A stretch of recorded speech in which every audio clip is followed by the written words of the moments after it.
Sarap ata sa tanawan niya yun. Tara, tanawan tayo. Let's go. Bago nga pala kami magtungo sa tanawan, may nakita pa nga pala kami helicopter na may tumatalo na sundalo. Yan, fast forward, nakarating na nga rin pala kami sa tanawan.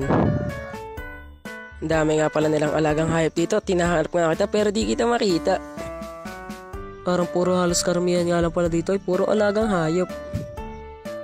Ito pa nga pala iba nilang alaga dito. Papakita ko na lang sa inyo para makita nyo. Yan, sinum ko pa nga para malinaw.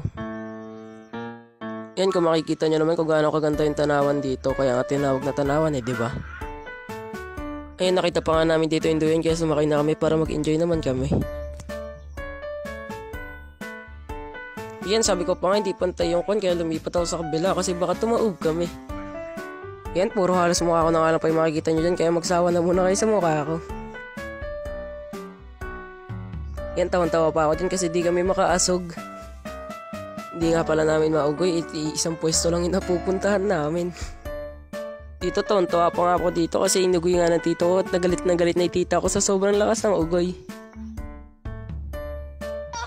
Monkey! Ay, nangayablot! Eto! Inalblot! Nakita ko nga pala dito yung kaibigan mo kaya ayan, tignan mo na muna siya, dito na siya nakakulong sa tanawan.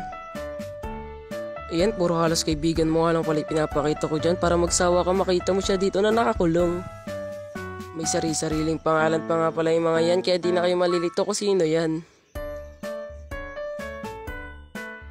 Yan, makikita nyo naman kung gaano kahaba. Ayan, tumataas-taas pa nga. Ito pa nga pala isa, kulay dilaw, napakalaki. Lizard nga ata tawag dito pero di ko alam, basta ang alam ko butiki yan. Tsaka meron pa neto, ano pa pangalan neto? Basta ang alam ko butiki sila.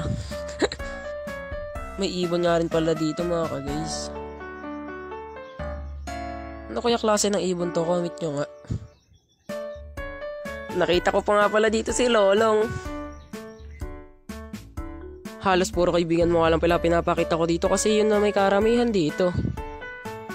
At yun, aakyat na nga rin pala kami sa taas para mapakita ko sa inyo yung view ng tanawan. Ayan, sawang-sawa na kayo sa mukha ko kasi puro mukha ko na may pinapakita ko sa inyo. Bago nga pala kami umakyat, may nakita pa nga ako isa ditong alaga. At yun, umakyat na nga rin pala ako sa hagdan. Mataas-taas nga pala itong aakyatin ko kaya yun, mamadiliin ko na to para makita nyo rin taas.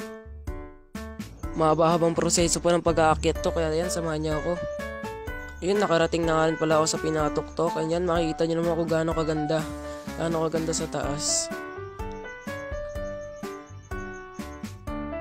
Yan, mukha ko na may makikita nyo. Sawang-sawa na kayo sa mukha ko eh. Yan, makikita nyo naman kung gaano kaganda yung view dito.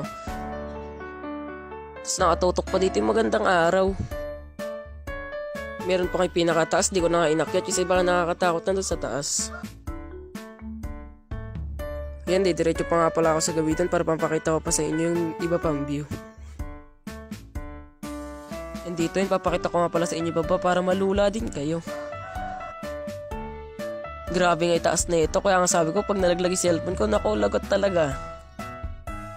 Buti na nga lang magaling ako humawak kaya hindi nalaglag.